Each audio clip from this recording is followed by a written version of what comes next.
Bon, et alors, Franck? Ouais, alors, on vient de finir l'Heroes Cup aujourd'hui dimanche à l'école navale. On vient de faire 2 manches et on garde le même classement que ce matin, c'est-à-dire devant les autres bateaux et notamment devant Dunkerque, qui était le deuxième ce matin et qui pouvait encore nous inquiéter pour le classement général.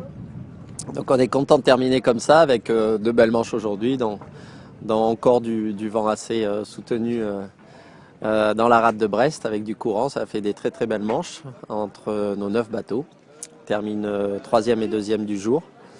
Et Dunkerque fait une belle journée aussi, puis ils sont 2 fois devant nous, mais juste à 1 point, donc ça nous permet de garder un petit matelas de 6 points à la fin de cette Heroes Cup. L'Heroes Cup, c'était quand même 9 jours de régate, donc une très très longue régate entre Douarnenez, Camaret et la rade de Brest. Et voilà, donc c'est plutôt positif parce que sur cette régate-là, cette course-là, c'était un peu un mini Tour de France avec une alternance de parcours au large, de parcours côtier inshore technique et donc on s'est montré régulier sur toutes ces manches-là.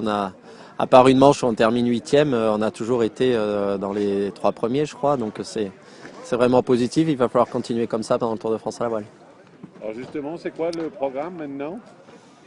Bah, le programme en M34, c'est encore une course qui s'appelle la Normandie Sailing Week, qui va partir du Havre début juin pendant une semaine. On va aller notamment en Angleterre faire un aller-retour dans une grande course.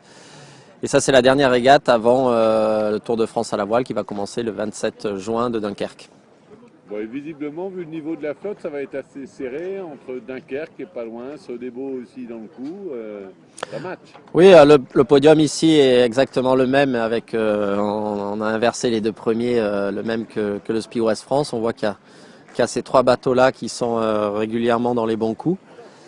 C'est les 3 équipages les plus professionnels aussi. Mais bon, derrière, on sait qu'il y a des très très bons talents sur les bateaux et donc ils vont de toute façon s'approcher d'ici le départ du Tour de France à la voile, comme Bretagne, comme qui y avait derrière, comme Oman notamment, qui était bien plus dangereux sur cette régate qu'au Spi West France.